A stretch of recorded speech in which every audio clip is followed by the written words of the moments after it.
Just a moment for any stragglers to come on in, but we want to say thank you all for joining us today, and I hope you're all looking forward to this conversation just as much as we are.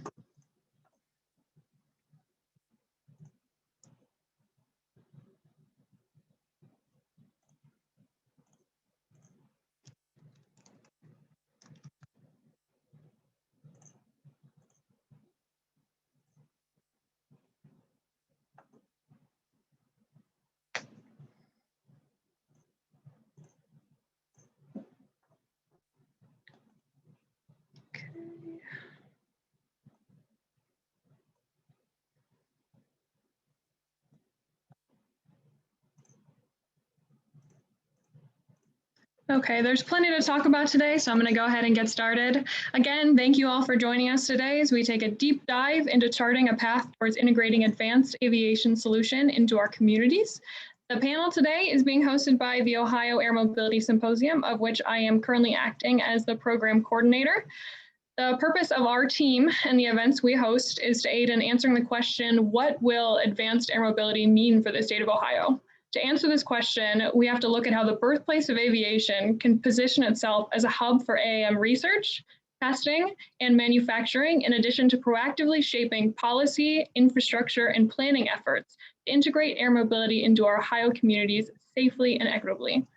My name is Zoe Carabinas. I am a senior attending The Ohio State University. I'm currently progressing towards my dual degree in aerospace engineering and aviation engineering. My aviation background also includes participation in the Ohio State's Women in Aviation cohort, acting as treasurer for the Aviation Honorary Society, and recently obtaining my private pilot license.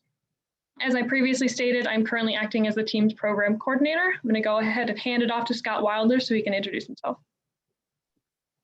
Hello, everyone. My name is Scott Wilder. I'm the External Relations Co-Chair for the Ohio Air Mobility Symposium. I'm a transfer student at Ohio State, currently studying air transportation on the professional pilot track. My aviation background involves 6 years of United States Army aviation experience, which I am a veteran now. And I just want to thank everyone in attendance, and I hope you enjoy this webinar that we have today. And I'll hand it off to Chris. Hi there, everyone. My name is Chris Johnson. I am an upcoming junior here at Ohio State. I am double majoring in aviation engineering and computer science and engineering, and I am the University and Student Relations Co-Chair for the Symposium. This has led me to take up a role at the university as the Advanced Air Mobility Student Assistant, and also as the Director of Strategic Development for Buckeye Vertical, the student organization at Ohio State. Today, I'm going to talk about, to start off today, I'm going to talk about the AAM activities going on at Ohio State. So we will look into 3 different pillars of engagement, talent, research, and student engagement. The AAM industry is getting larger every day, and as more challenges arrive, this industry gets closer to public integration, and each AAM company is looking for research and new personnel in an industry where experience specific to AAM is hard to find. Ohio State is looking to solve these challenges, as well as prepare students to enter the workforce and impact AAM. To start, talent is an important part of preparing students for the workforce after college. Ohio State has a lot of plans in place to ensure that the AAM future minds are ready to take on any challenges in the industry. Ohio State's educational involvement spreads across many colleges and centers across campus, with the most notable being the College of Engineering, the John Glenn College of Public Affairs, the Knowlton School of Architecture, and the Center of Aviation Studies. There are multiple classes being offered between these areas, from involvement in intro classes for specific majors to capstone projects related to priority challenges in the AAM industry. The Mechanical and Aerospace Engineering Department has recently started a Robotics and Autonomous Systems minor, which incorporates multidisciplinary classes, and it marks a significant entry of AAM themes into the structure of Ohio State academics. When it comes to anticipating and solving future challenges, Ohio State research is top of the line. Ohio State is in collaboration with over 15 different companies involving AAM research, including NASA and the Air Force's Agility Prime program. The 2 Ohio State research centers that stand above the rest in AAM research are the Aerospace Research Center, or also known as the ARC, or the Center of Automotive Research, also known as CAR. The Aerospace Research Center is the lead university at NASA's Center of Excellence for Unmanned Aircraft Systems, or UAS. The research at the ARC involving AAM is in artificial intelligence for flight control systems, traffic control management, and unified threat management. The Center of Automotive Research, CAR, is also a leader in AAM research, but in a different area. CAR has been working in the automotive industry and has gained leadership roles and respect over that time. CAR brings their connections and long-standing leading-edge research from the automotive center into the new field of AAM.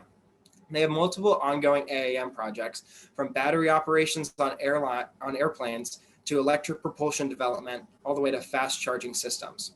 While the ARC and CAR tackle multidisciplinary research, there are other critical departments delving into specific advancements in other AAM areas. Electrical and computer engineering departments, integrated system engineering department, and even the civil, environmental, and geodetic engineering department all have AAM research projects in motion.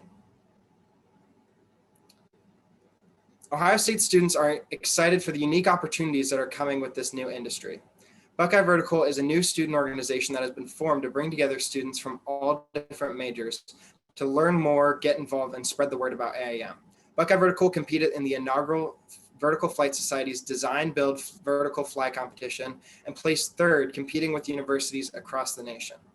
Buckeye Vertical has also started the Buckeye Vertical Lecture Series, inviting OSU faculty involved in AAM and industry leaders to engage and build interest within the student population. I've talked a lot about these AAM activities and opportunities happening at Ohio State, but this is just scratching the surface of the plans in place for Ohio State's leading role in the advanced air mobility industry.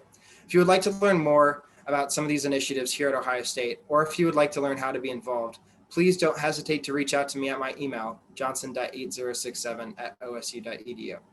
Thank you for your time and enjoy the panel. I will now pass it on to Fred Judson, the director of the Drive Ohio UAS Center, to talk about a new AAM Student Challenge initiative coming soon. Excellent. Do you have that slide available? There we go. So we are reaching out to the different areas around Ohio for a Vertiport Innovation Challenge starting in October 2021. So this effort is to help students think outside the box, realizing what vertical landing and takeoff aircraft can do for urban and rural communities alike, and come up with concepts that'll help us with the advanced air mobility integration. It's a way for us to outreach into the community, not only to inform the community of the benefits of advanced air mobility, but also to get unique perspectives from innovative thinkers on different concepts. So we're excited to announce that. For more information, you see the email address on the slide that you can reach out to. And we're excited to have that Vertiport Innovation Challenge starting in October. Great, thank you for that, Fred. Go ahead, take over the slides here.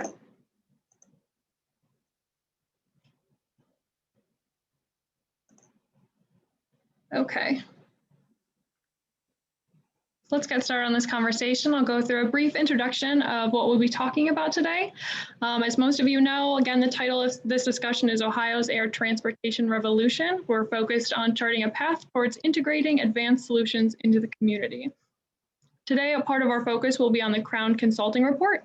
Crown Consulting, in partner with Nexa Capital Partners and the University of Cincinnati, reported the findings of an economic impact study titled Infrastructure to Support Advanced Autonomous Aircraft Technologies in Ohio. This report was commissioned by the Ohio Department of Transportation and served to assess the economic impact of a robust AAM landscape present throughout Ohio. The link to this report can be found on our LinkedIn and in the chat during the webinar today. The results of this study demonstrate that Ohio can expect AAM to contribute to over 15,000 new jobs, $2.5 billion in tax revenue, and more than $13 billion in generated economic activity over the course of the next 25 years. Each of these projected values is dependent upon the steps that Ohio takes moving forward to support the growth of advanced autonomous aircraft. The report concluded with 4 recommendations, the first 2 of which will be the focus of our conversation today. These recommendations advised of steps to take to aid in further development of the AAM industry throughout the state. The first recommendation focuses on capitalizing on Ohio's legacy as a leader in aviation and suggests the development of a policy, infrastructure, and research and development roadmap for statewide AAM implementation. The second recommendation concentrates on academia's position and advocates for the development of state and local programs centered around AAM planning initiatives. I'll now go ahead and introduce our panelists for the day today. Joining us for this conversation are a wonderful panel of professionals from all realms of aviation, and I know I personally am very excited to hear their thoughts on these questions. The first of which is Adrienne Lindgren. She's an urban planner and economic development professional in her role as Hyundai's Urban Air Mobility Lead for state and local partnerships. Adrienne partners with local entities across the globe to develop programs that leverage UAM technology to deliver universal, affordable, and human-centered cities. Her work is guided by principles of equity, health, and fiscal and ecological sustainability. Next, I will introduce Nichelle Marks. She's the Senior Manager of Strategic Innovation at the Cincinnati and Northern Kentucky International Airport, CVG, a top 10 cargo airport in North America. Her innovative role focuses on 4 pillars: clean, transport, secure, and connect. In this role, she helps lead change at the airport, working with colleagues and business partners to reinvent the airport experience.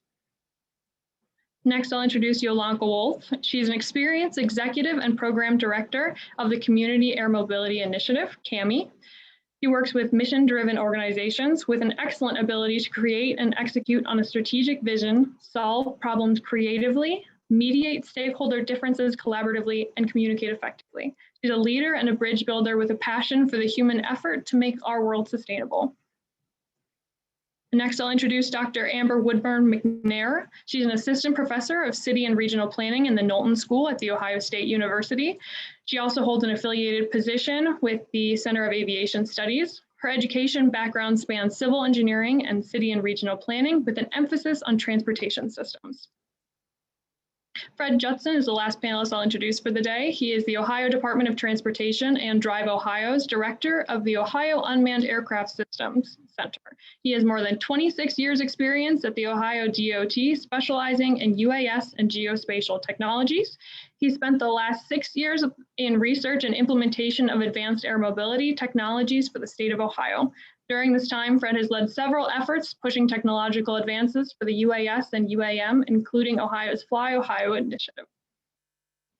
Now, on to the good part, the conversation today. So the Crown report introduced a multitude of benefits and challenges and barriers that it thought would be most applicable to Ohio that we'll experience during the implementation of AAM in our communities. I'd like to direct this first question at Fred. What type of communities do you expect to be most affected by AAM's implementation throughout the state, and why?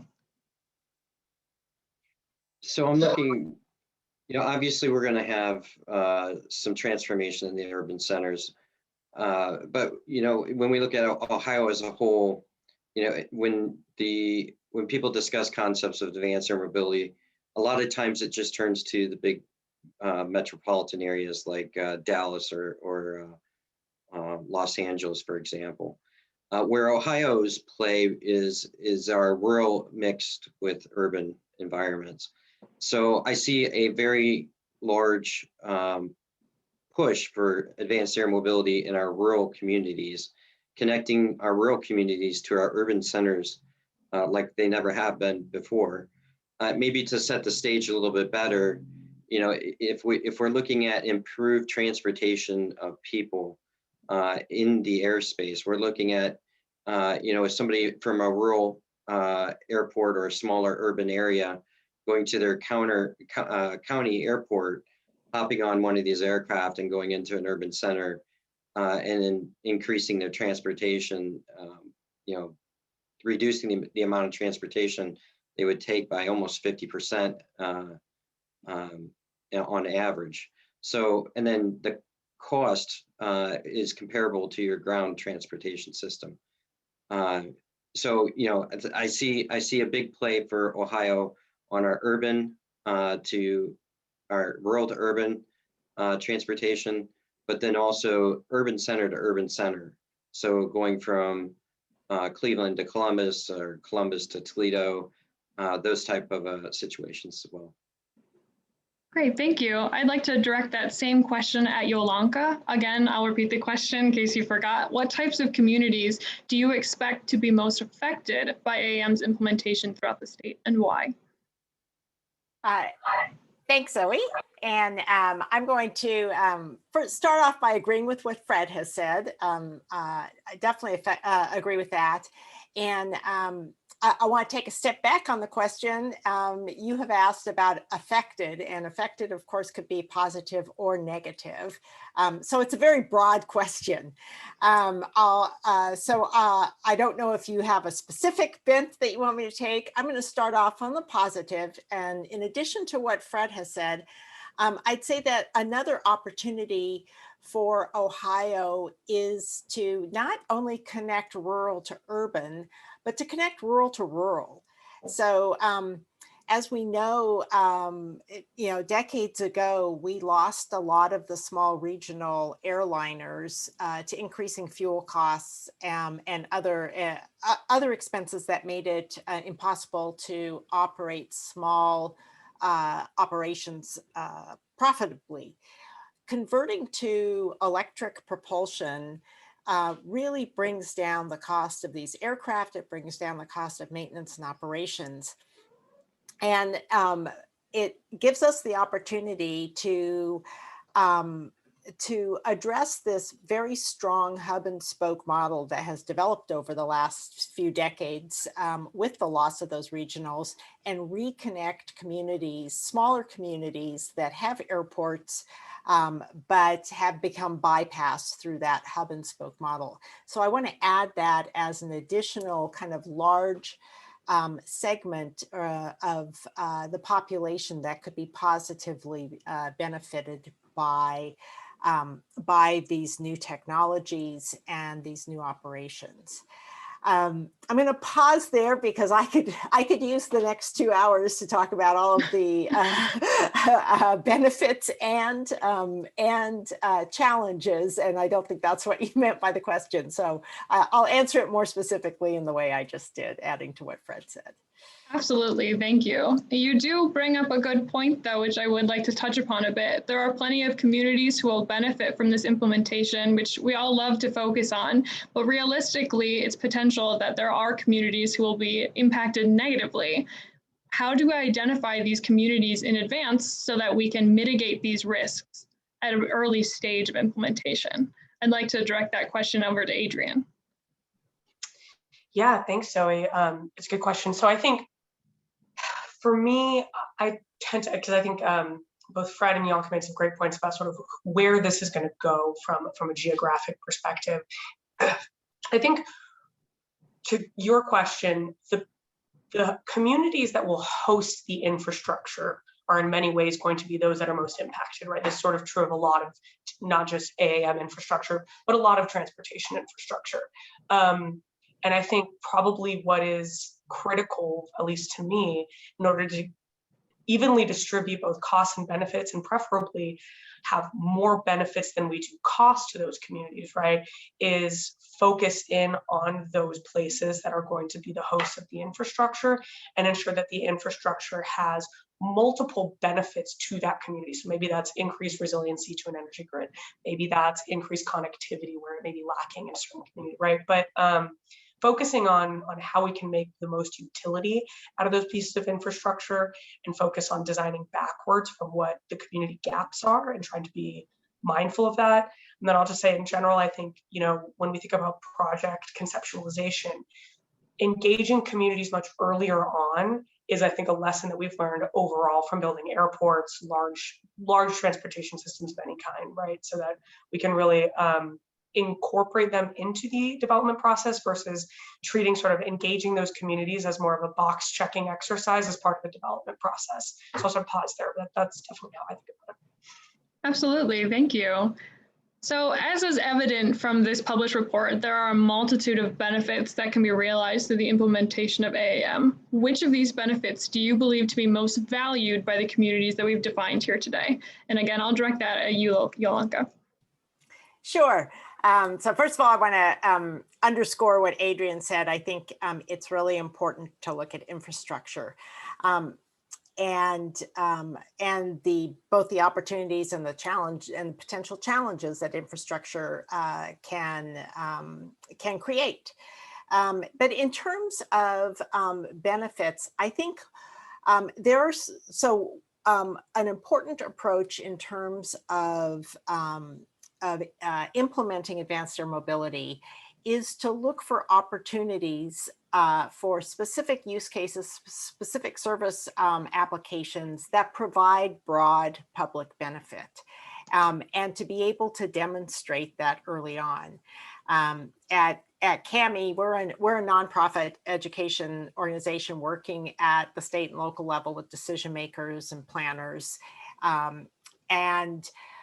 What we hear again and again is, well, so are you asking us to plan for flying limos for the rich? And the answer has to be no. That when you look at the costs that are involved in the overall infrastructure for this, you understand very quickly that this has to have broad public benefit. So some of the opportunities to ensure that there is broad public benefit include things like emergency services. That is always a top of the list application of these technologies. I think another important piece of this is to ensure that these aircraft, this third dimension to transportation integrates into multimodal systems and supports those systems.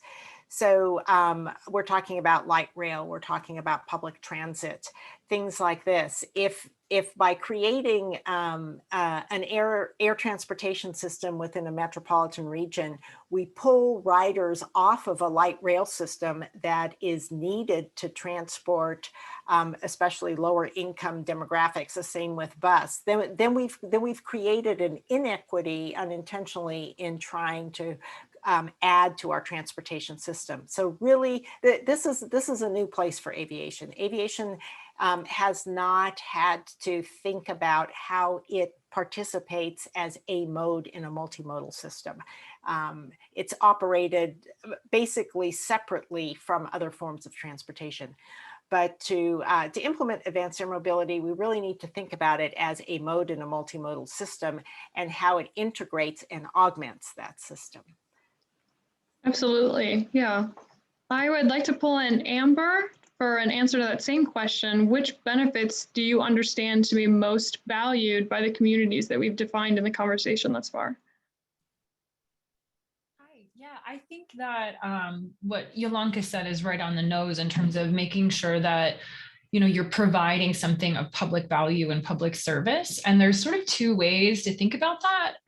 You can think of like the private sector and public sector, like formalized institutions provisioning and providing certain services, but there's also this use case that is very citizen and individual driven. So we've seen, the data collection efforts from small UAS can be used towards citizen placemaking and exploration, towards citizen protest and resistance all around the world.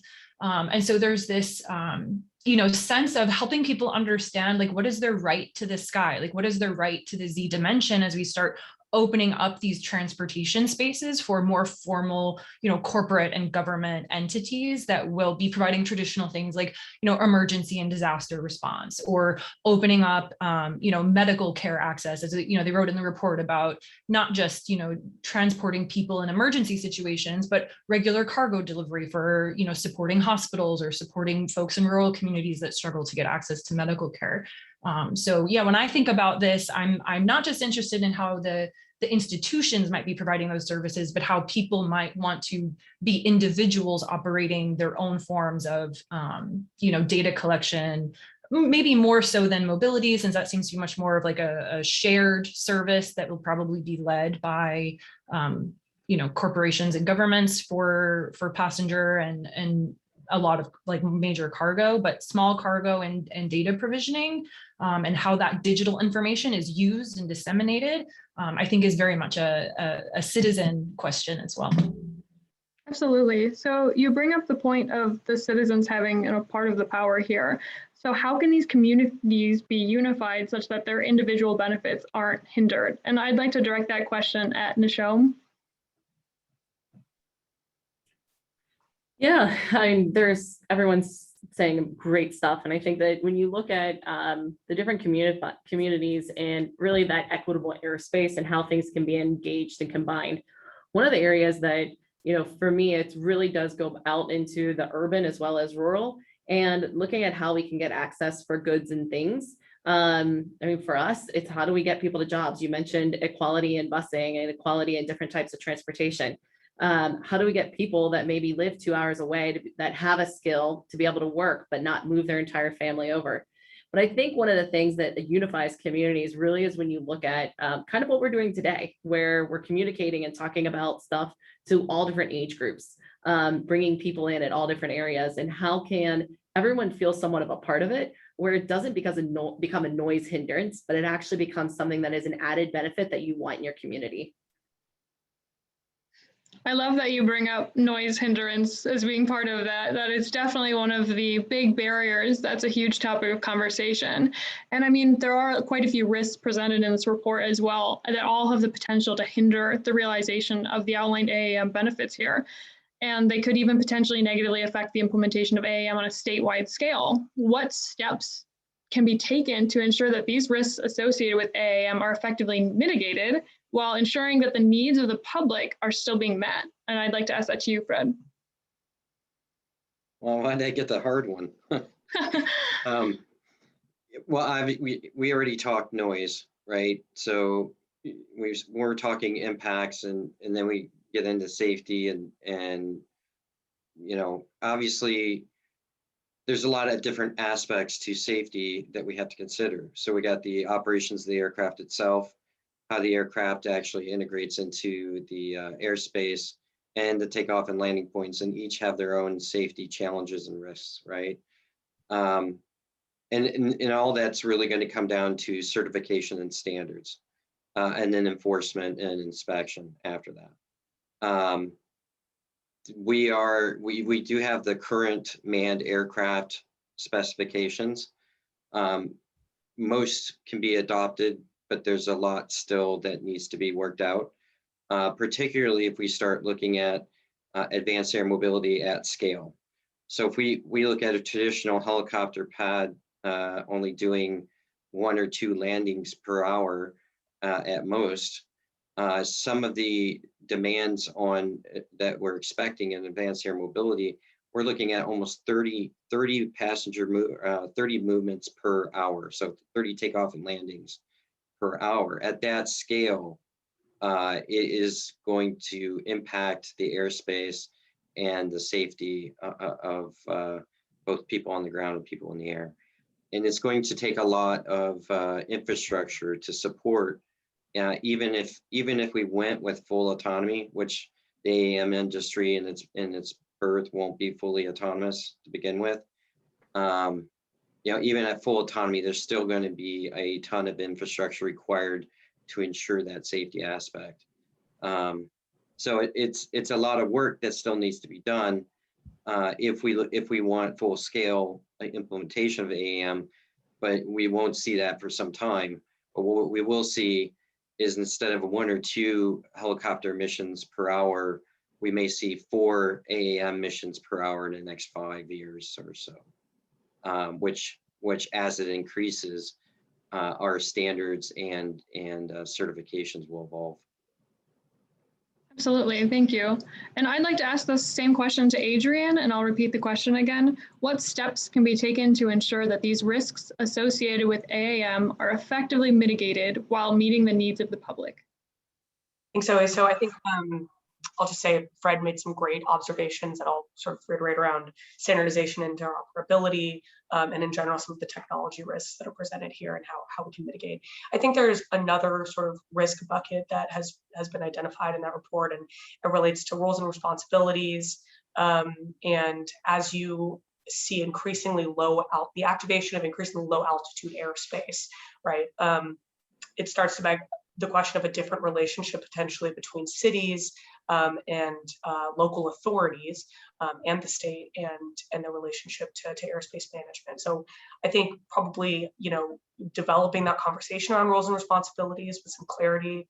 I think building capacity at that city level, and especially where you don't necessarily have a tradition or a history of aviation planning nestled into their jurisdictional oversight and authority. I think those are areas that will help us sort of prevent a culture clash that is always imminent within this industry, where you bring together aerospace and technology and ground-based transportation planning, urban planning, right? A lot of them who are speaking different languages traditionally, and have to come together around the table to really make this effective, all of whom bring very different skills to the table. So I think really trying to focus on leveraging the best out of some of those culture clashes and building capacity across the spectrum for that communication, and then working, I'll just say, when we talk about all the infrastructure that's going to be required, creative funding opportunities are going to need to be there, and how we work across different jurisdictions and different forms of government to think about what, again, their role is potentially and what their benefit could be as they draw money back out of the system. I think may help, get that leverage from both public and private. So I think a lot of this conversation, I did not mean to change the slide, my apologies. I think a lot of this conversation so far has kind of lent itself to an important question. We talk a lot about unification, not just within the communities, but also within the groups that influence the communities, that provide services for the communities, that link them. What kinds of stakeholder groups, organizations, and community representatives need to be involved to ensure that these steps to help mitigate some of these risks are realized and come to fruition? And I'd like to direct that at Yolanka. Thanks, Zoe, for that question. So I want to answer it at two levels. I think there are community engagement stakeholders and there are public acceptance stakeholders, and they're both important, but they are not necessarily the same. So in terms of community engagement, looking at this. Let me step back. I think one of the important concepts to understand here is that this has been a technology push market. This is a convergence of technologies like electric propulsion, autonomy, data networks that has come together to create the opportunity to build and fly these aircraft and develop a new form of transportation. But it wasn't developed as a result of an express market demand. And so we now need to work on that demand side of the equation. And part of that, a huge part of that, is education. It's education for community decision makers and planners. It's also education for the public to understand, what is this new form of transportation? What are its opportunities? What are some of those risks and challenges? We look at public acceptance at CAMI in a virtuous cycle that starts, of course, with safety, as Fred mentioned, then looks at all the opportunities to have broad public benefit, and then understanding that there will be adverse impacts. It would not be realistic to think that there aren't, but it's incumbent upon us to be transparent about those and to limit them to the extent that we can, and then, of course, integrate into transportation systems. So I think when you look at these communities and you look at the process of developing the demand side of the equation, in other words, implementing advanced air mobility in a local community, you need to bring all the stakeholders to the table. So this is elected officials, this is public agencies, decision makers, planners, businesses, real estate developers, utilities, communications, and then all of those different stakeholders are involved in this conversation. They will all be impacted. One of the things we regularly hear from states and cities is we have limited funds and we need to make decisions about how we allocate our resources. And You know, to put in a vertiport, for example, requires not only the physical land and the hardscape, but also electricity and communications. So it's, and of course, one vertiport doesn't do anybody any good. You need a network to be able to fly between them. So, so that's, I think that those are the community stakeholder groups that need to be involved in the planning and decision making. But the other really important group of stakeholders are the public, are the residents of that community. And Adrienne mentioned this before, and I'll say it again. In particular, it's the people who live around where those landing points are going to be, where those vertiports are going to be. And it's an opportunity to work with them to help them develop their neighborhood in a way that reflects who they are and what they want.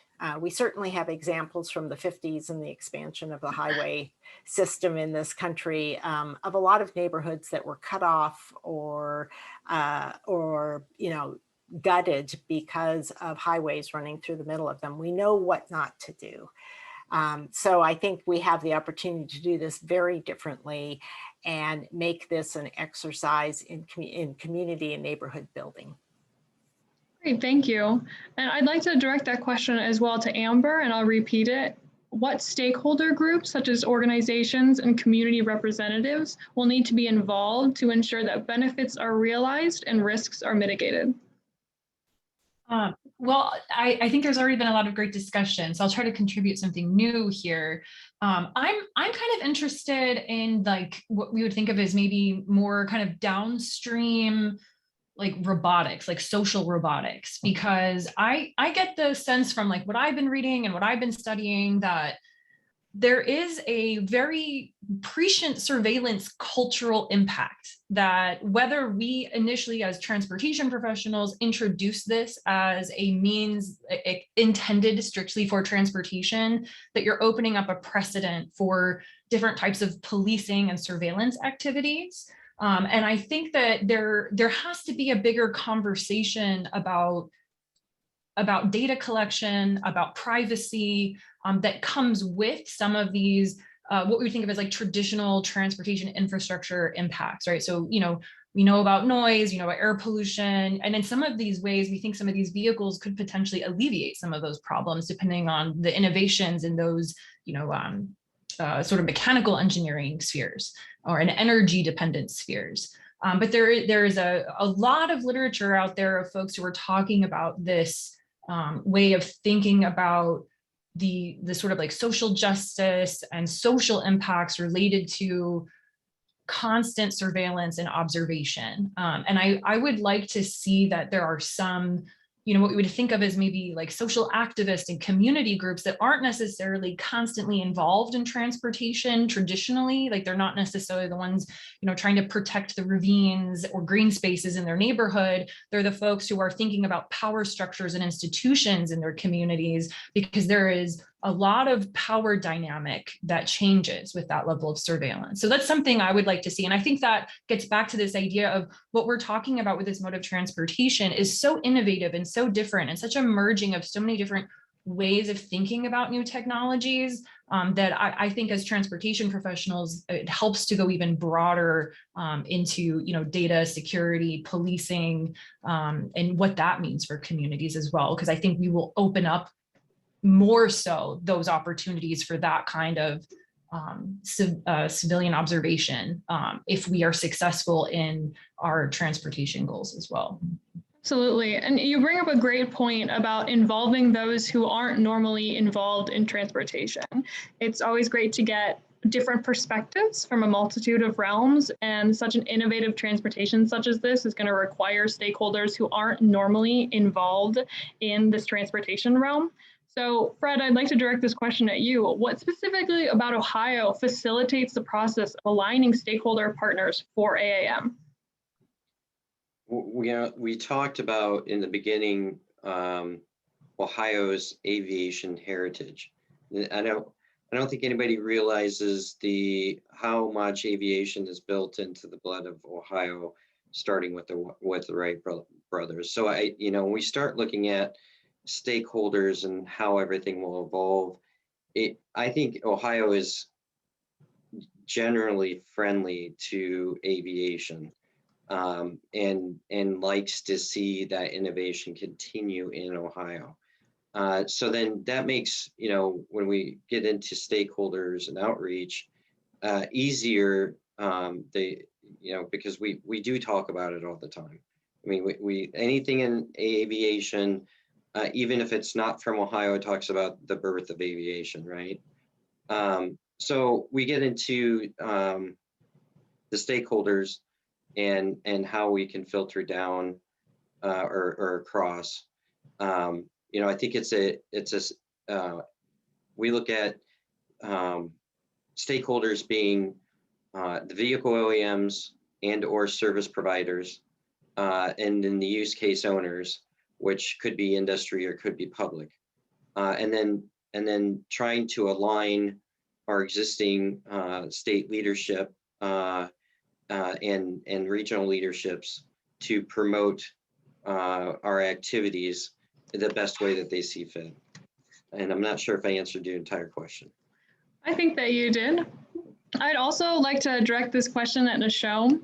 Based on your position, how do you believe that we can facilitate the process of aligning stakeholders in AAM in Ohio specifically? Sure. It's interesting. As everyone's talking, I feel like, a book to note, or maybe even just watch the movie because it's a thick book, The Power Broker, the story about Robert Moses and how he really built a lot of the roads, which did disrupt communities. But on the flip side, it built communities the way that now we would never think of New York, the way, if it wasn't for Robert Moses, the way that we currently think about New York. And how do we put that into the air? And how do we exploit the third dimension, but do it in a way that feels equitable and feels like it is bringing a benefit to everyone, so it's streamlined. And when you look at all those different stakeholders, when I talk to some of the people who are looking at roads, it's okay, so is that the right infrastructure? Are 7 lanes the right infrastructure? Or should we be getting things above ground? What are those things that you can do?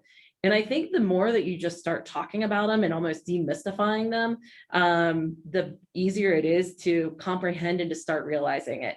So when you do see different companies out working and doing their work, whether in the US or overseas, different OEMs, and it's like, wow, it is actually possible. And hearing companies where, if they're using electric, the noise isn't, I'll go back to noise, obviously with an airport, it's not as overwhelming. But then also it becomes the, who wants their Amazon package in a day, or do you want it in an hour? What are those different things? But I think if we can stick with those, no one's going to say, no, I'm not going to let a kid get their heart transplant faster and more effectively, because who wouldn't want that to happen?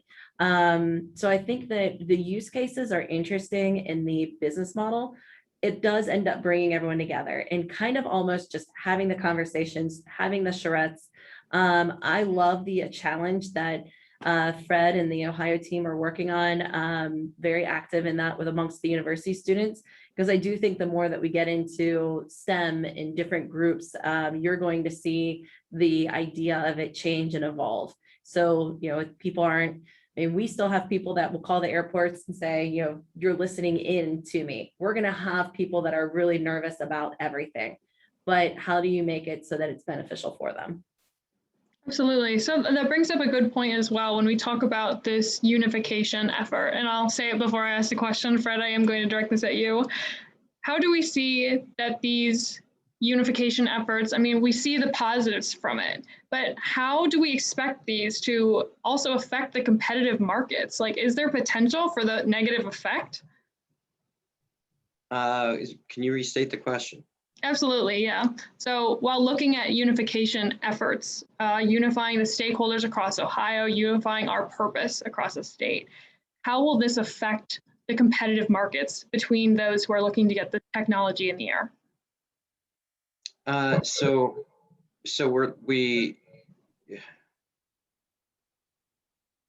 we look at the, if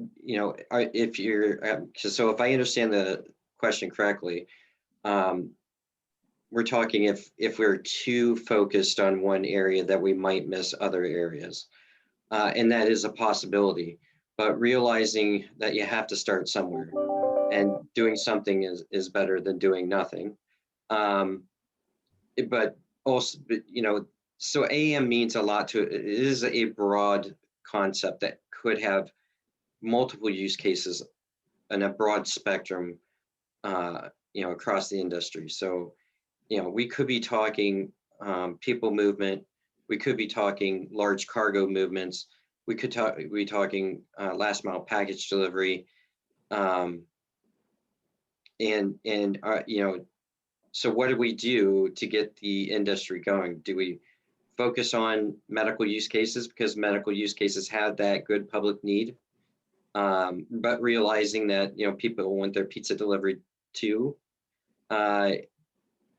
You know, so when I look at it from my perspective, and like what we've done with the NASA ACO3 for advanced air mobility, we focused on the medical use cases because of the, it's heavier on the public benefit side and public acceptance side, and they have existing aviation infrastructure that could be retrofitted to support advanced air mobility. But realizing that there's a whole host of others out there, other use cases out there, like the small package delivery use cases, for example.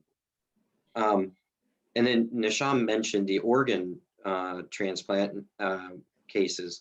You know, organ transplant is a big thing for Ohio. That's a big market for Ohio that's ripe for innovation, like advanced air mobility. So I think it's really up to us to pick the low-hanging fruit and run with them. And then eventually it'll filter into the rest of the industries that are out there. But going for that low-hanging fruit first, and then getting the rest of the industry promoted after. Absolutely, thank you. I know that's not an easy question, so thank you. This next one I would like to shoot towards Yolanka. I'm going to circle back around a bit, back towards the benefits listed here. So would you say that it's expected that the anticipated benefits of AAM's implementation will also fulfill the pre-existing needs of the communities we've identified? Well, that's a loaded question because it depends on who's identifying those pre-existing needs. But I think that I think the answer is yes, it could. I'm going to hedge a little bit here. I don't think it's a straightforward answer. So I think what we do see are a lot of communities for whom their residents, are challenged economically, are challenged in terms of education, in terms of access to essential services, because of their distance to getting to the locations where they need to be. So whether that's actual distance from an urban core, whether it's a geographic challenge like a body of water or a range of mountains between them and those services, whether it's cost. Maybe they can't afford to have a single occupancy vehicle that they're driving back and forth, and there are no other public transportation options for them, such as rail or bus service. Or maybe there are public transportation options, but they don't run frequently enough for them to count on it. There are digital limitations. Not everybody has a smartphone. Not everybody has a bank account. Not everybody has Apple Pay on their phone.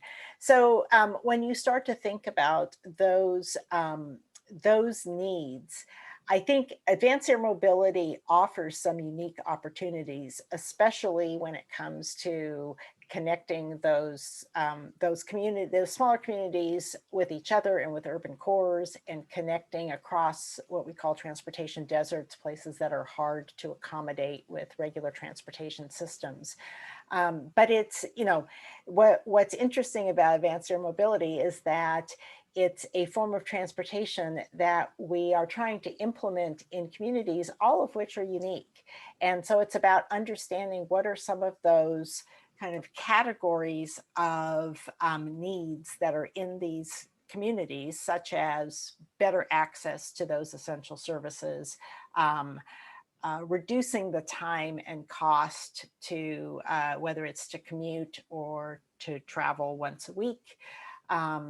Another important consideration for a lot of people is the ability to get from their job to their home or their child's school in a hurry if something goes wrong. If you get a call from the school nurse that says that your child is sick and you need to be home immediately, if that's a concern for you, you may be more likely to drive to work every day so that you have that car in case you need to get home. If you knew that your employer would provide for you a 15-minute flight to get home, if there were an emergency, you might be much more willing to take light rail to work every day, knowing that you have that option. So understanding those individual personal needs and how advanced air mobility can be planned and designed to address those is really important. So I would say, yes, there are pre-existing needs that could be filled by advanced air mobility. To get there, though, we need to think in terms of the traveler and in terms of the complete trip from point A to point B. We also can't expect somebody to take a 15-minute flight if they have to wait 45 minutes to board that aircraft and they have a 5-mile last mile connection on the other end. So it's really thinking about the complete trip and about what does the traveler need.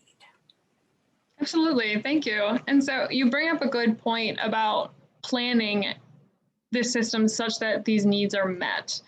I would like to circle back to Amber because I know that this is absolutely your realm here. How would you say that it's expected that the anticipated benefits of AAM's implementation will also fill these pre-existing needs of the communities? Yeah, I get really excited about this because I think this should be sort of the central question when we think about what a use case could be or how we go about implementing it, if we should go about implementing it.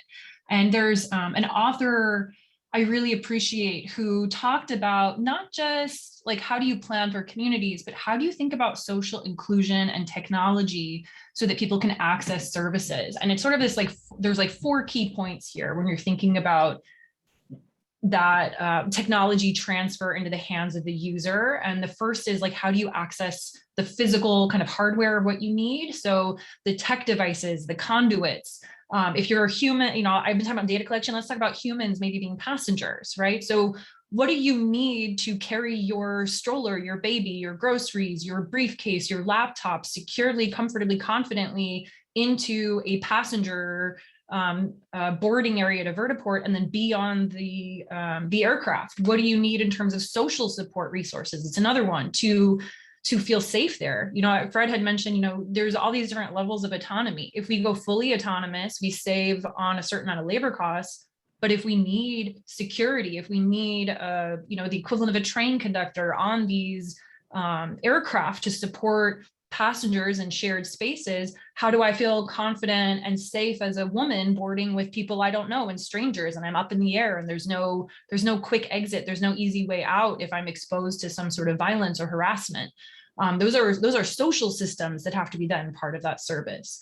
There's human tech literacy, right? Human resources of supporting technology literacy. What do you think of a flying vehicle? I mean, I've done some research just locally in Columbus, working with the public who were picking up food from our autonomous shuttle in a residential neighborhood. And frankly, there are people who interacted with that vehicle multiple times that still don't believe it's autonomous. They still think it's like fake. They still don't think it's real, right? That's partially a tech literacy issue and understanding what it means to be autonomous. And they still very much liked having a human operator to talk to. They didn't want to just go walk up to a vehicle. They wanted to walk up to a person helping them get access to food, right? And that happened to be on an autonomous vehicle. And then there's also the digital products, right? If we talked about, Yolanka mentioned, you don't have people necessarily that have online banking or cell phones that have easy data connectivity. Like maybe everyone who's listening here is technologically competent and high income enough to have that kind of access. But like I have family members who they can't use digital information on their phone unless they're attached to public Wi-Fi or Starbucks, right? If you're using a service that wants your app, right? Like I can't even go into some restaurants without getting a menu on an app. I'm like, can you just hand me a piece of paper? You know, like, oh no, look on your cell phone to get the menu. I had to show my brother the menu because he couldn't access it, right? Like now multiply that out and see these different, you know, smart mobility services we've been coming up with. You know, will autonomous aviation follow that pattern, or will every vertiport also have free Wi-Fi? You know, like how will you build in those digital resources, right? So there's such a rich conversation to be had, not just about new transportation. It's not just building a new bus stop. It's building like in this whole new way of merging physical, human, digital, and social resources so that people will want to use it and feel confident and comfortable and safe while doing that. So that to me is a framework. It's a way of planning. It's a way of iterative conversation. You know, when I was working in construction and transportation engineering, you know, on time, safe, on budget, you know, constantly iterating, trying to meet those objectives. I think we need to start iterating physical, human, digital, social resources for passenger travel if we want to build vertiports and have this kind of, you know, human passenger experience on a wider scale than, you know, folks in New York City going from rooftop to rooftop because they're in the 1% of high income earners, right? So there's absolutely. And you bring up a great point as well, which transitions really well into the next point of topic. There we go. Which is hugely acceptance, awareness, and engagement. And so this leads to a question that I'll target at Adrienne first. What types of engagement initiatives can be prioritized early on by stakeholders to improve the public acceptance of AAM's integration? Sorry, I was on mute. It's a great question. I think there are some that are very basic that we haven't necessarily thought a lot about. So, for example, visualization of AAM and its infrastructure in specific communities. So we see a lot of, this is something that comes up a lot within the engagement work that I'm doing in different cities, is, you know, they see shiny, vehicle-centric, sort of almost investor-centric imagery, right? That generally is the representation for AAM. But it's very hard for someone in Columbus sometimes, or in Los Angeles, or wherever, to say, okay, well, what is this going to look like for me in my community? Not like a fictitious, idealized city, right? But in the raw type environments that we work in the built environment. So I think there's a very near-term opportunity to focus more on the way that we visualize these assets and this particular mode of transportation as integrated into the built environment. So, and I think visualization can lead to simulation, right? So as we go from just trying to visualize and conceptualize what this looks like and start thinking about articulation of impacts, right? Impacts assessments and impact frameworks and impact evaluation tends to drive the conversation of engagement in many ways when we're talking about developing fixed infrastructure. And I talk about the infrastructure because that's sort of where the public process gets triggered most readily in this particular project delivery cycle. And so I think, you know, there's sort of visualizing and then articulating what those impacts are going to be and what that impact assessment framework looks like, and translating that into something that people can look, touch, and feel, right? So whether that's simulation, technology of the aircraft or how it behaves in the environment, or being able to bring people to demonstrations of the technology of the vertiports, right? I think overwhelmingly, whether we look at autonomous vehicles or other types of advanced transportation technology, there's a lot of data that will show you that as you give people better and more tactical exposure, their opinions tend to evolve, right?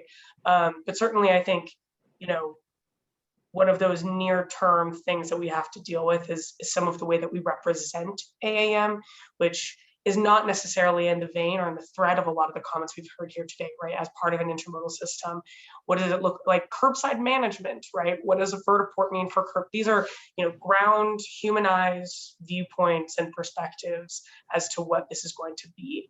And I think that is, I don't want to call it low-hanging fruit, but I think that's a really easy place for people to start, because you have to have a lot of people come together to co-develop that type of imagery, and to co-author it and to feel good about that. And that, in my opinion, builds trust among stakeholders. Also helps you, as you do these simple tasks, right, unearth what is most important to everyone in the room, and where are people overly prioritizing their own agenda at the sacrifice of someone else's, right? And so I think trying to focus on those smaller steps that may not be like historic, but they actually make a lot of impact, especially as you're trying to communicate with public officials. Absolutely. And you bring up a great point of exposure and how important that is for communities to be able to fully visualize the effects that a system such as this will really impact them. I mean, it brings up a great point of how can you fully understand your priorities if you don't fully understand what the system will mean for you and your community? And I think that brings up a great question, which I'd like to address to you, Fred. How can the identified target communities be more directly involved in determining their priorities related to AAM? Yeah, that's great. So, just a quick comment to the last topic before I get into that. I like the comments about the modeling and simulation for the visual piece, and that's one of the ways that Ohio is leading with our Springfield Beckley Airport, actually having a concept of a vertiport there that you can see and touch, having Joby and Beta both have their VTOL simulators there, which is going to lead me into the answer to your question, Zoe, going into how do we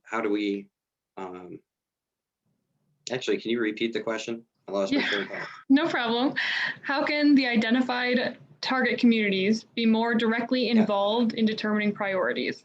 So we start with all the efforts that we have that I just mentioned, and then we get into how do they get more involved. So I'm going to throw out another example that we have is the NASA national campaign and targeting ACO3, which is community integration piece, which Yolanka is helping us out with, and reaching out to those communities with specific examples and focused around actual operations.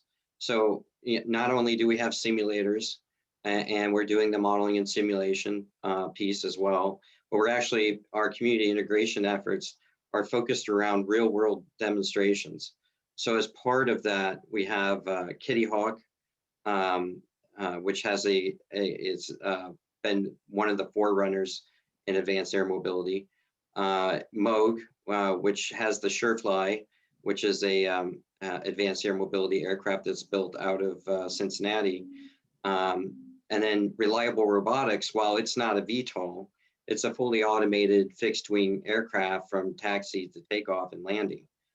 So there's that aircraft is almost fully autonomous throughout the whole flight process.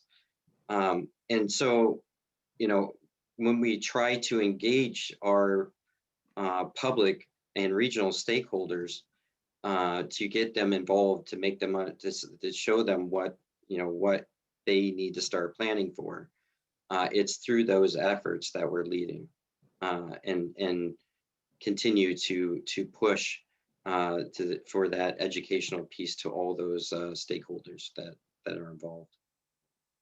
Absolutely. And you bring up the great point of the importance of education, not even just people educating themselves, but also the significant role that education plays in connecting people. What roles, I'll say I'm going to direct this at Amber as well, what roles can higher education and technical trade schools, K through 12, what can they play in driving the public acceptance piece for AAM? You wanted me to start, right, Zoe? Yes, please. Okay. Yeah, I mean, I really enjoy working with our students at Ohio State. I have students who are in multiple degree programs. I mean, even just those of you who are organizing this panel session for us are from multiple degree programs. And I'm sure you can attest to, the diversity of students you've interacted with who bring different ways of learning and knowing to explore this. So I think that leveraging us as a place of bringing up new talent, connecting you to these emerging ideas in creative and innovative ways, bringing folks in as guest lecturers from industry to help build those connections, getting folks to our career development events that we have for students is a great way to help with that pipeline of creativity and knowledge building that all of our students are working through as undergrads and master's students and PhD students. But then obviously there's this whole other side at the university that is the research initiatives, right? So we talked a bit about that at the front end of this presentation, all the different, centers for research that we have. So, whether it's partnering with industry with money or partnering just to share ideas, or, if you have, like Cami has a large membership. Sometimes it's just about, getting folks to respond to research surveys and using our kind of shared interest in this topic to try to leverage gathering information with the body of researchers that we have here at OSU to support some of these existing agendas. So yeah, I think getting our students out there and getting our great research bodies here engaged with industry and community is a huge priority. Well, you bring up a great point, and you also kind of threw Yolanka under the bus. So the next question is for you. How can industry and state and local officials help incentivize these educational institutions to support this progress? Oh yeah, great question. Thank you, Amber, for teeing that up. So I think there are a number of ways. I think industry certainly is in, one of the challenges that the aviation industry is seeing right now is workforce development, is shortage of incoming labor at all levels into aviation generally. And advanced air mobility offers an exciting new version of aviation that can draw students from a very young age. So it's a great opportunity to build that workforce. And I cannot say that without saying it's a great opportunity to build diversity within that workforce, to take what is the traditional aviation industry and really open it up from a diversity perspective, in all the meanings of that word. So I think that. It's incumbent on industry to recognize the importance of educational institutions as the gatekeepers to their future workforce, and supporting that is really a long-term investment in the industry. So I think that from the industry perspective, I think that's true. From the public agency, from the local government perspective, I think the same is true. And here again, I think that not only is there a lot to learn for those government aid or public agency staff in any one place, but there's a huge opportunity for a broader peer network. What's unique about this new form of transportation is that while aviation is a form of transportation that's primarily existed at the federal level, advanced air mobility, as I've said before, is going to end up looking quite different in different communities. And so, one of the things we do at CAMI with our Urban Air Policy Collaborative is our cohort program, and Fred's just graduated. He knows about this. We just finished our second cohort. This is a 5-month-long program of public agency staff that meet every other week for a couple of hours to go through a broad curriculum around advanced air mobility that touches everything from the aviation aspects to social equity, to planning, to community impacts.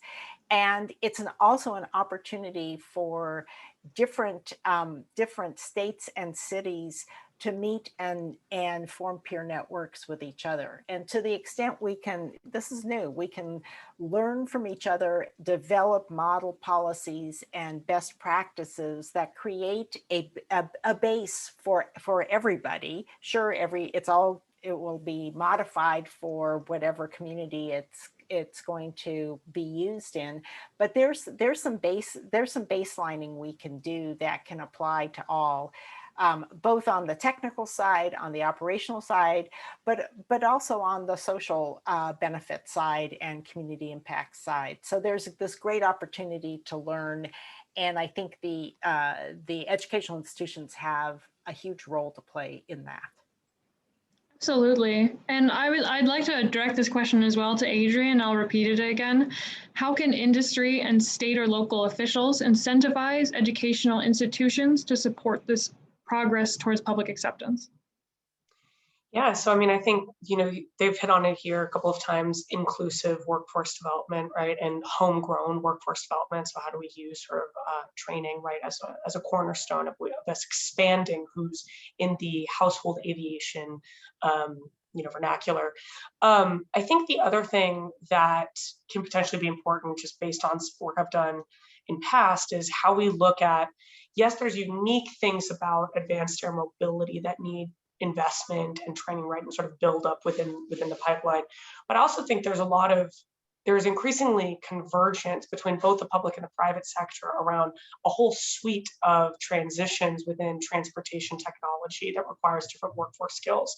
And there are a lot of overlapping needs in between them. So you think about the transition to electrification, to increase autonomous systems, right?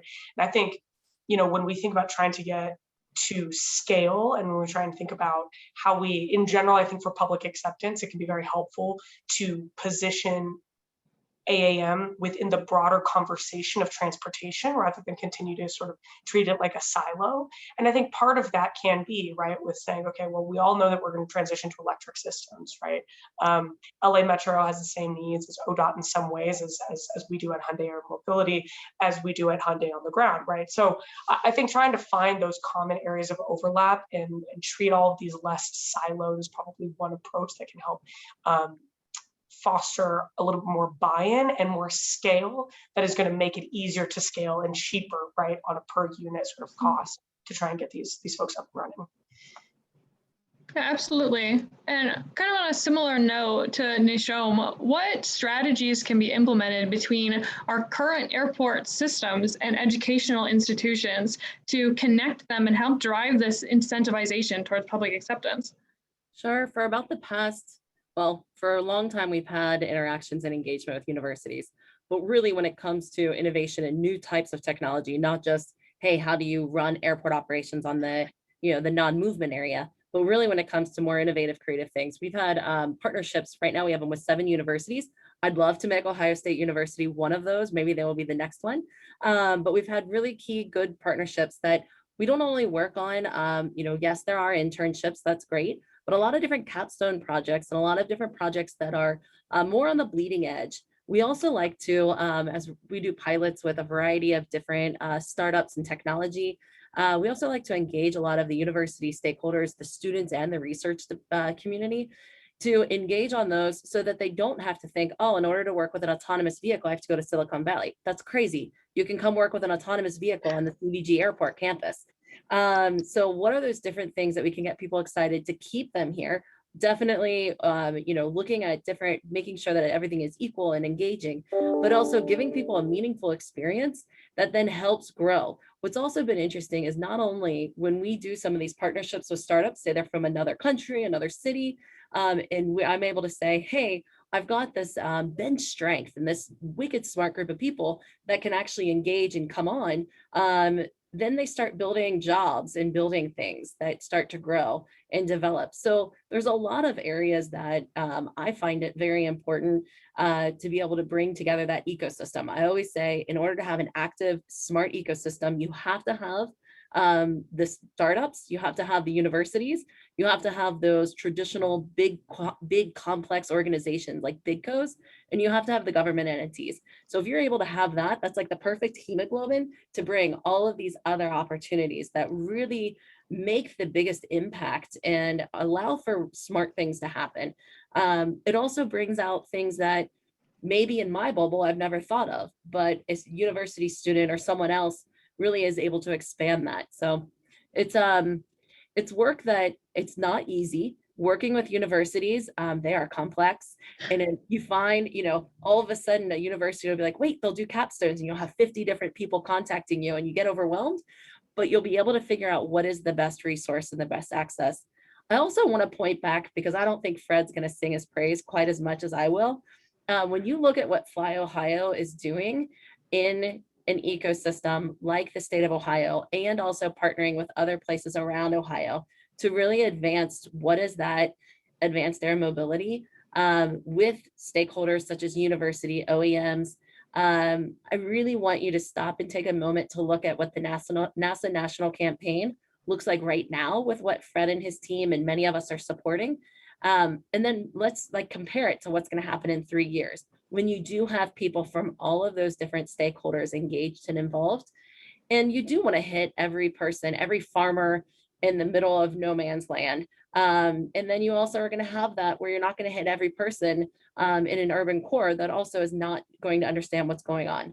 But you can at least make that attempt and start to get that out there.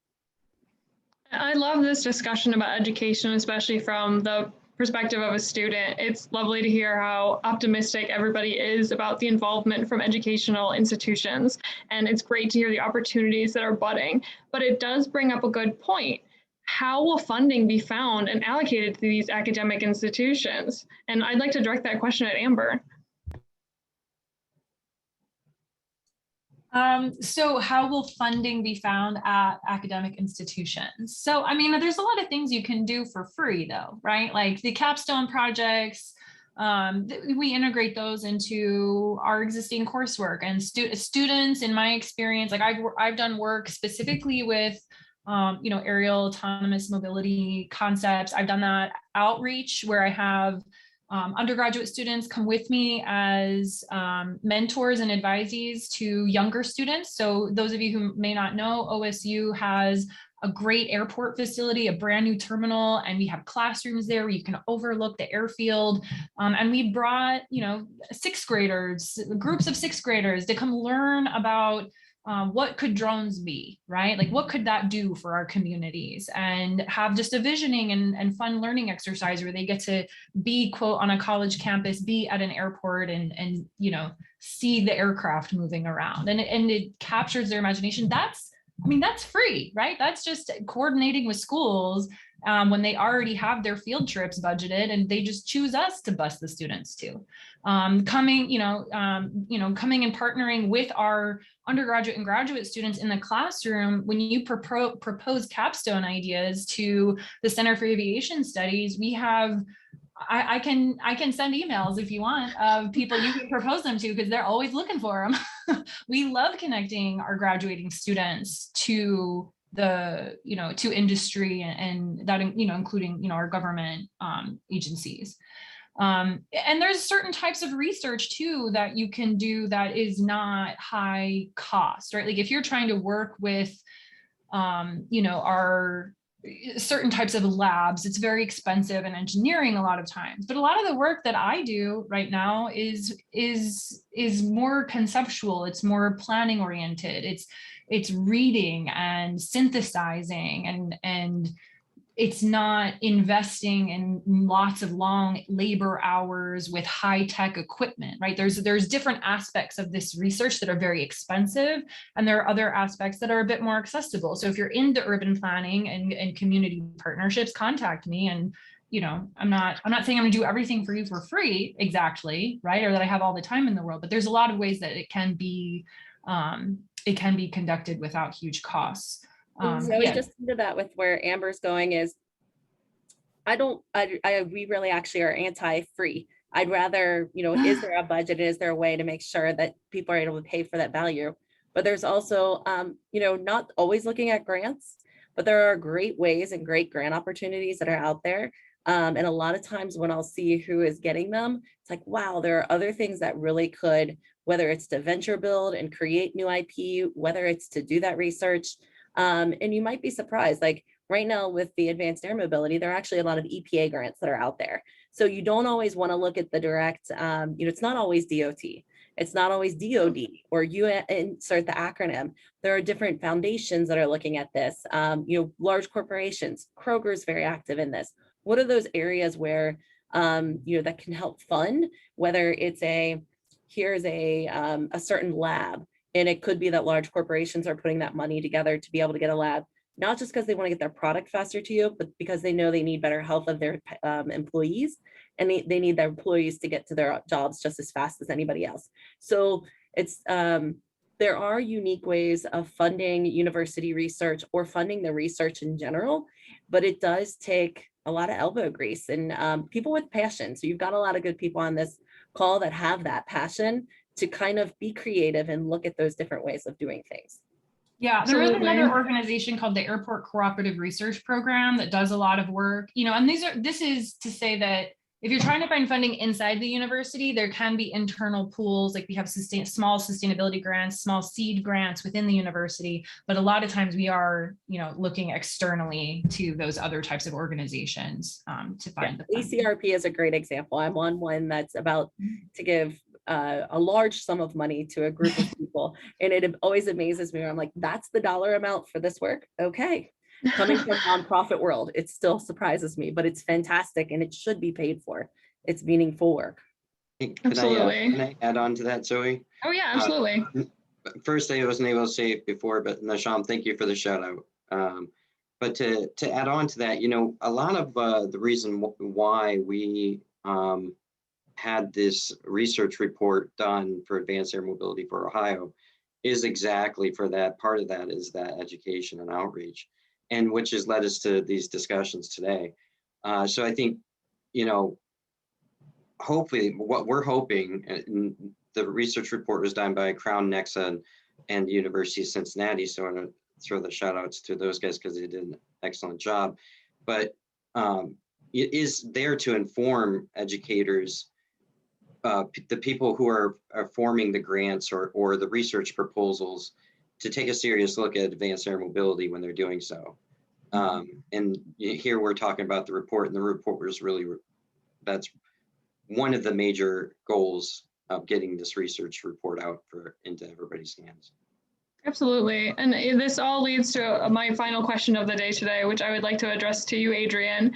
How can durable partnerships be established between academia, between industry and government, so that they're able to last and adapt to AAM as it evolves from the initial launch all the way through, future scale up? Yeah, thanks. So, there's a lot of different strategies that we could talk to in like a tactical basis, but I think also I'll kind of speak to a more thematic level. Well, one is, I think, understanding there's an exercise around stakeholder mapping and needs, right? And once you kind of put that map together, some very natural alliances make sense. But I think it all really boils down to trust. I think you have to have long-term trust. This is a long-term effort, right? In many respects, it's not going to happen overnight. And there are lots of different points of potentially breaking that trust along the way. And I think one of the easiest ways, or one of the ways that I certainly think we can establish trust readily, is by focusing everyone around a community first model, which is to say that, right, whether you're coming from the private sector or the public sector, viewing putting communities first and forefront and saying, okay, as long as we're doing what's good and right by people and by the spaces that they live in, I think that can speak to folks who are being paid by a taxpayer, right? And that is their primary responsibility. That is true for us who's trying to sell and serve communities in the future, right? We need to be a welcomed part of that community that someone wants to utilize. And so where we tend to chalk up stakeholders as either being in sort of opposition to each other's goals, or sort of this overarching idea of community first or public acceptance being, again, that box checking exercise, I think it provides as many business benefits as it does realistic benefits, right, in the overall transportation planning system. So in general, that's certainly something that that we're very focused on. And Hyundai is, how do we take a new generation of transportation planning and say, let's build cities for people and vehicles for people in those cities, versus trying to cram everyone into vehicles the way that we sort of envision them to. And again, I think, finding what everyone's strengths are. I think everyone has touched on today, a lot of different resources have to be mobilized to make this happen. No one party is going to be able to share, the lion's burden of what comes together to make this ecosystem a reality. And I think trying to view those partners from that proactive lens. So like in the university setting, we have needs and R&D needs in our own, right, that we don't necessarily have in our own wheelhouse and don't make any financial sense for us to in-house, right? Those are great opportunities, I think, to work with the university and create an ongoing partnership that feeds into the pipeline and also develops, the university's expertise. And I think, going back to workforce, that's always a great one where you think about all of our overlapping needs within workforce development and try and focus on that. So I think it's a lot about building trust and finding ways to ensure that conversation is grounded, and let's do what's right by communities, and that'll make the conversation easier. I love that answer, and I love how you bring up the importance of the communities in this, and I think that tees it up great. I am going to ask you the same question as well, Yolanka. How can durable partnerships be established between academia, industry, and government such that they last and are able to evolve with the industry? Great. Well, I'm going to underscore what Adrienne said. I completely agree with what she said. So I'll see what I can add to it. And I guess I would add to your list other organizations like CAMI, that nonprofit organizations whose mission is to work with communities. I think that's that is one of the partners in that list. And I do agree that trust is really important. I'm going to focus on that durable partnership piece. So trust is important. I think another important piece is taking a long view. So this is not about how can I quickly be the first vertiport in community X, but how, how does this fit into a longer view, a bigger transportation system, a part of a city or a metropolitan region, and contributes to the overall well-being of the people who live there, which is a different way of saying community first, but really adding that time element to it, I think is really important. I think it was Adrienne who mentioned with a previous question around visualization. I think one of the things we can acknowledge is that there's been a significant hype cycle around some of what's been emerging in this industry, and it's absolutely understandable. It's exciting, but it also has its downsides. And so I think taking a step back, understanding and thinking through and planning for what opportunities there are for any one location with this new transportation system, and thinking long-term about how do we get there? How do we fund it? How do we plan for it? Who needs to be at the table to talk about it? How do we ensure that there are, that we have that future workforce, that we understand the opportunities for future generations, that how do we make sure that this is sustainable, that it works for it, I hesitate to say works for everybody. I don't know, that may sound too Pollyanna, but it needs to have broad public benefit, and certainly those benefits need to far outweigh impacts generally, and we need to in particular make sure that there aren't certain demographics that disproportionately bear those burdens. So I think understanding the needs of the different stakeholders around the table, being willing to listen and stand in somebody else's shoes, is what creates durable partnerships along with that trust. Absolutely, thank you. And that will conclude my questions for the day, but I see that there are quite a few popping up from the attendees today. And so at this point, I'm going to go ahead and open up the Q&A. If anybody has any other questions that they would like to throw in there, now is the time for those. I'm going to go through and ask these of the panelists. If you have a specific panelist that you'd like to ask this question to, please put their name in that question. I will make sure to get it to them. Otherwise, I will pick who I think is most suited to answer the question. So I'll go ahead and start out with, it looks like this would be a great one for you, Fred. Will the Mobility Center push ODE to get a UAS as a career pathway in high school education in the future? I'm not the best at the workforce development piece, so I'm not sure. And maybe Amber can answer better. The higher education, I guess, is.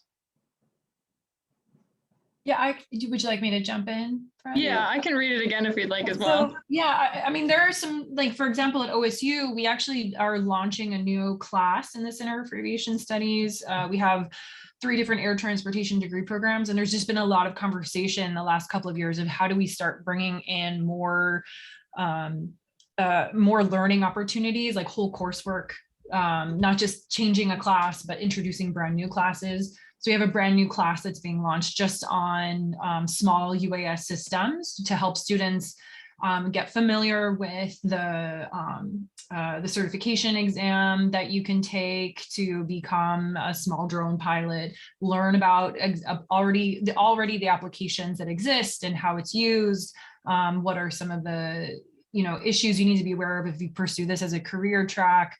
And it's applied to a lot of different types of students, right? Like there are students who maybe are more interested in like real estate and city planning issues and housing development, and they see that there's some utility to that type of technology and they want to learn more about it. So we've been trying to push more opportunities at the university.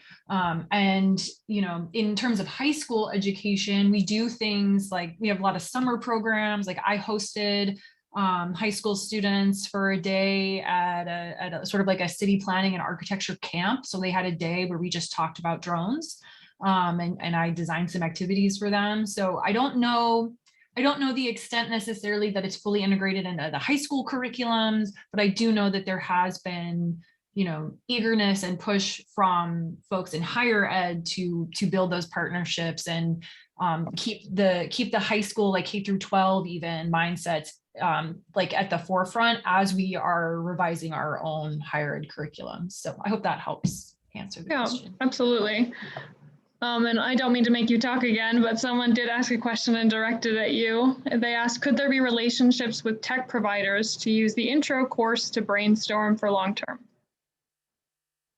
So, so for this particular class, I mean, if it looks like I'm sorry if I'm going to say your name wrong, Mark Roast or Roast, you're welcome to email me and I can put you in touch with the instructor. The short answer is we are always happy to talk to folks who we think could provide some great insights to our students. Like I always aim to have someone from industry or government or the community to talk to my students at some point, because it helps them to be more imaginative about the world they will be entering as, citizens and professionals, ideally, right? And so hearing that from someone besides their professor is always great.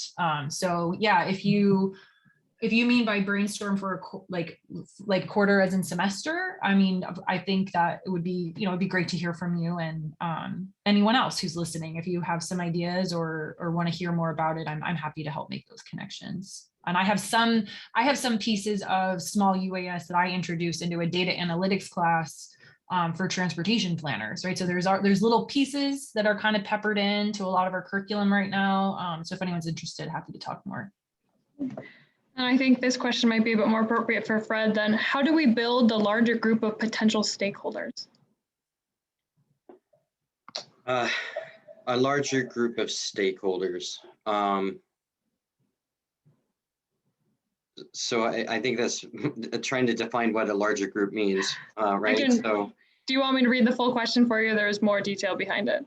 Yeah. It said, we have a great opportunity to help build in the infrastructure for this network of vertiports and potential manufacturing or training sources in underserved communities. We also have a great heritage of aviation and a substantial investment in UAS technologies that are used in AAM.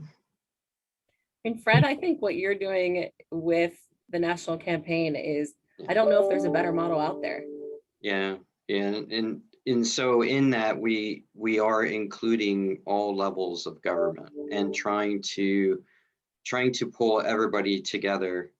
We formed 5 integrated project teams and divided them up. Nisham's actually leading our Vertiports innovation team. And Yolanka is actually working with us on the education and outreach piece. ODOT is in good positioning to in our leadership with the MPOs to get from the MPOs from the state level down to a regional level, and then the MPOs can take it from a regional and then go down into the local. Nisham's group, for example, has got several airports under her group that are collaborating. But it is our goal to reach into the local communities as well as doing public outreach during our demonstrations. So I would say that our group that we have in Ohio is pretty comprehensive. But if we talk about a larger stakeholder group beyond the stakeholders that I mentioned, it is a NASA project, which is a national project, which Yolanka's group is helping NASA with that. So we are connecting into the national community that way too. So what our intent is to focus on all levels of groups and all stakeholders as much as we can. And someone brought up a good question. What initiatives can you identify that concentrate on the future workforce needed for AAM? I will leave that open to who wants to answer that. Can I throw out that there's a great section in the report, if you are able to download the report, on the future areas in the workforce for advanced air mobility. There's some projection statistics in there. I'm not the expert again at workforce, but there is some information in there on the future workforce for Ohio. Then I'll pass the question to somebody else. Were you going to answer that, Adrienne? I was actually, before Fred started, going to ask you to repeat the question because I didn't. Oh yeah, absolutely. So it asked, what initiatives can you identify that concentrate on future workforce needed for AAM? Well,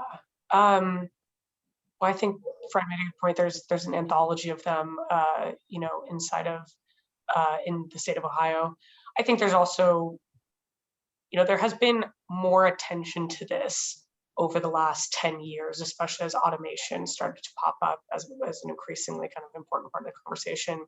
So, the World Economic Forum has sort of an interesting research arm and sort of trying to really mobilize around what that future workforce is going to look like and how you define it.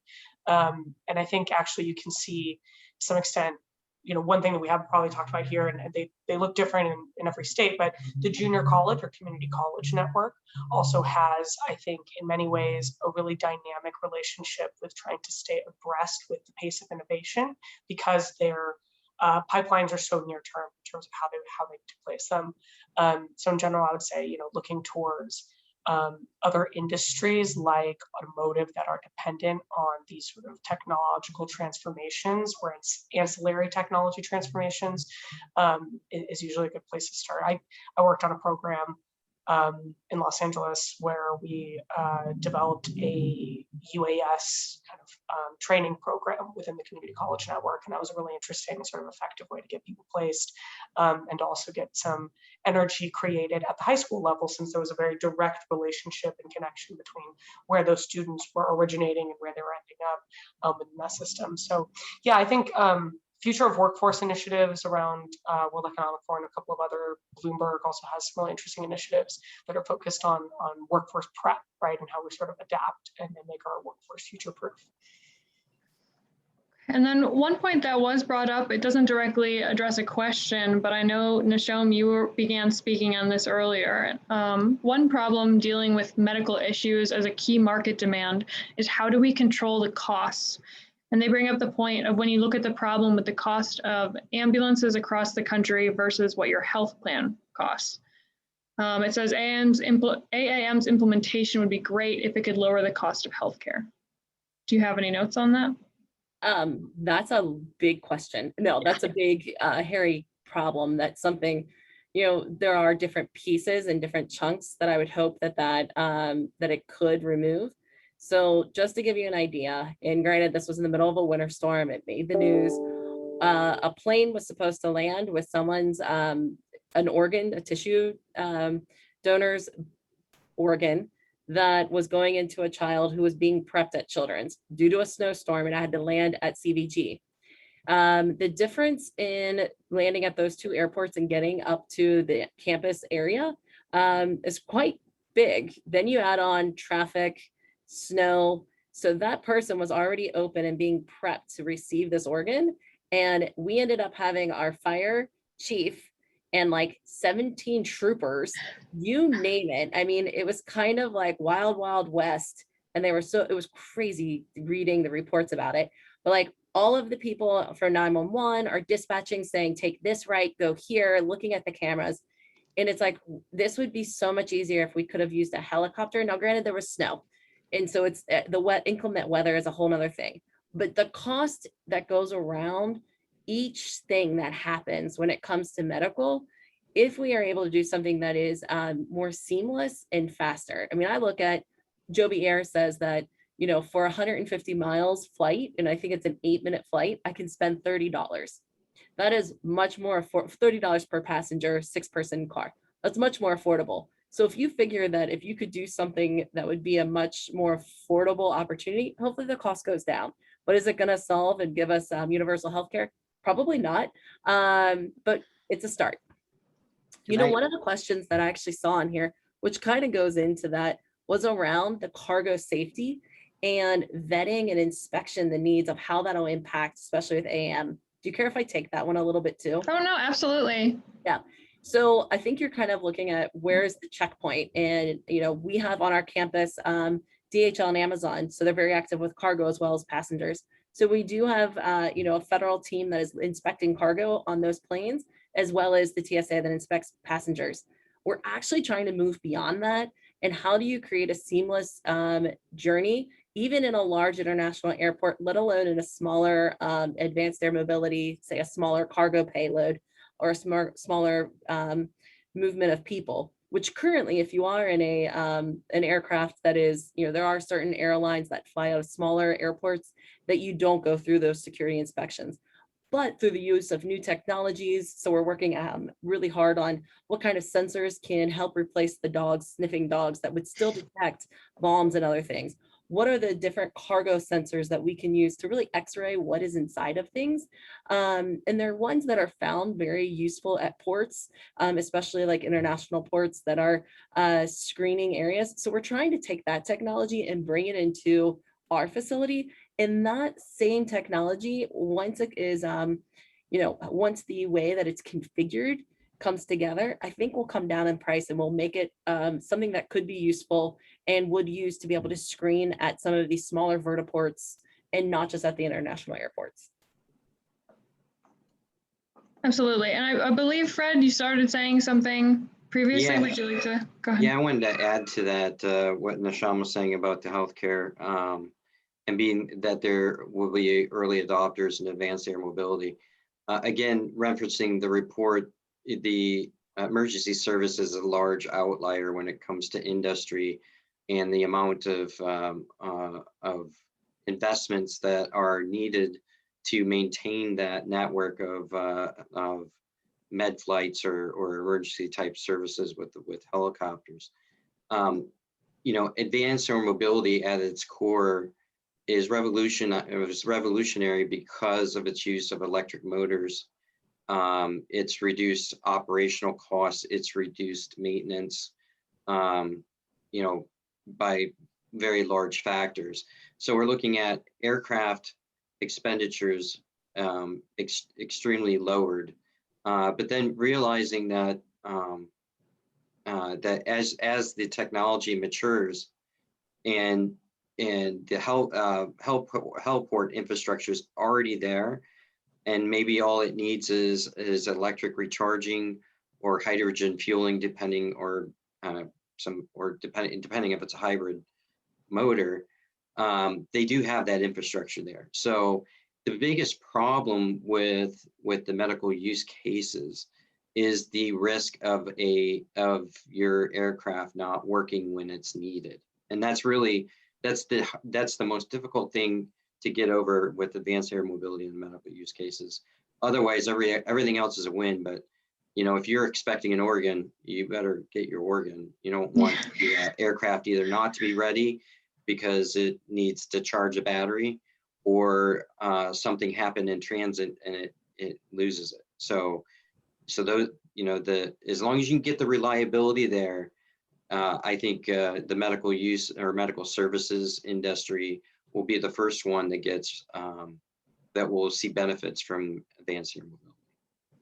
So there was a question that came up, and it asked, do you have any idea who will fund the establishments of vertiports, especially at initial stages of AAM industry growth? So on our side, we're seeing that as a combined approach. There is no right answer to that. We are looking at private-public partnerships. We're looking at vehicle OEM specific vertiport infrastructure. And then we're also looking at the concepts of public vertiports. And each have their pluses and minuses, right? And I'm sure Adrienne has her thoughts on this too. Particularly if you get into public vertiports, so it might accept a lot of different types of aircraft, which poses a whole sorts of problems when you don't have real standardizations in place yet. And that's an issue. I think vehicle OEM specific vertiports like we're seeing in Florida, so we get into Volocopter or Lilium that's doing operations down there. It's easy for them to build their own vertiports. They can require their own vehicle equipage. They know the flight characteristics of their aircraft coming in. And so they can set those standards where like a public vertiport system can't. And then eventually we'll start seeing public-private partnership models emerging, and we're in discussions on those as well. But there will be no standard. It will be a dynamic model for getting these vertiports up and going. And maybe I'll pass it to Adrienne to get her thoughts too. Yeah, I would tend to, we definitely come from the perspective at Hyundai that you have to open the market for everyone in a competitive marketplace, or that you will open the market for no one in the long term, or that you will have a very niche amount of uses. So we definitely are trying to sort of on the policy level and on other industry engagements push the conversation around standardization and interoperability. I think when I look at a lot of the public-private partnership models, right, to Fred's point, those tend to need to not pick winners, but there is a challenge because we don't necessarily have well-articulated standards, right, and interoperability principles. But I think this is going to be important, especially like you may have, sets of infrastructure and in different places that also may look different. So you may have states where they are very supportive of single use or single vehicle, right, infrastructure. I think you're going to have other states where they're very allergic to the idea of single use infrastructure. And I think some of those dynamics are going to play out over time. I also think to the extent that, we're looking at revitalization and react, I think one of the really interesting value drivers for AAM in aviation is the opportunity to revitalize what are deactivated infrastructure assets. I think for the purposes of being sort of a steward and looking at it sort of from the owner's rep side, I think to the extent that we can converge all of our energy standards, right, more effectively between automotive, right, because like all of these places are going to have some sort of you're not going to go door to door. So you're going to have some sort of an integrated function in terms of first mile, last mile. And as we see the total sort of transition of the transportation system, including aviation, into electric, I think standardization and interoperability is going to be a bigger factor than people are right now giving credit. I did a lot of zero emissions fleet transition on the ground when I was doing consulting, and it is very challenging for every single person to have their own model. And I think, again, that may take hold in some places more effectively than it does in others, and in some communities more effectively than it does in others. but we'll sort of continue to say or try and drive the conversation around sort of standardization, in part because I think this is a long-term planning effort. So anytime you enter into some relationship with a public entity that does have, look at airports, I'm sure Nisham can talk about this, right? You have long lead times in planning. And so if to the extent that we can demystify up front, and as people are already making investments, right, into their electrical infrastructure to support current electric needs, whether that's electrified ground service vehicles, whether that's electric cars that are coming to an airport, for example. And I think when we think about trying to create, it is not going to be easy to put up a vertiport everywhere, right? The idea that you're going to have them every 2 miles that's a lot of public process even to go through in order to get these things permitted. And so I think as we talk about the benefits, to the extent that we can look again at this infrastructure as supporting as many typologies of vehicles, use cases, whether that's small drones, whether that's purpose-built vehicles, right? But trying to centralize and again, focus on the overlapping opportunities will do two things. One, it will harness the investments that are already being made into electrification of infrastructure so that we're not sort of reinventing the wheel or having to come up with additional pots of funds. But it also will make you more eligible for, I think, different pots of public funding. Thank you. Yeah. So Zoe, could I add to that? Absolutely. So just to add on to what Adrienne just said, I think, and picking up on her community first model, which I heartily support, I think the other aspect to how you look at vertiports is, through that community first lens, is to the degree that it makes sense to have vertiports be part of a mobility hub that supports multiple modes, and understanding how that benefits a community. And this could be an urban or suburban mobility hub. It could also be an existing GA airport. But when you start thinking about aggregating the methods for generating, collecting, storing electrons, and charging all types of vehicles, both air and ground,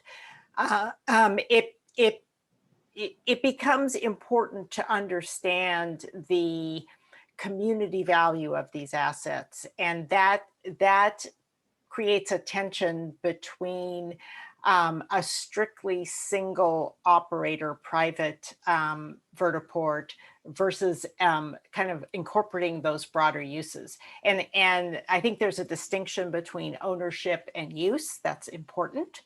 There's also a distinction between different vertiports and where they're located and what their purpose is. But again, taking that longer term view and recognizing the importance of multimodality and intermodality, I think for a lot of these vertiports, it will be important to be working in partnership with the community, with transit agencies, with the transportation planners and other forms of transportation, and make those kind of true mobility hubs.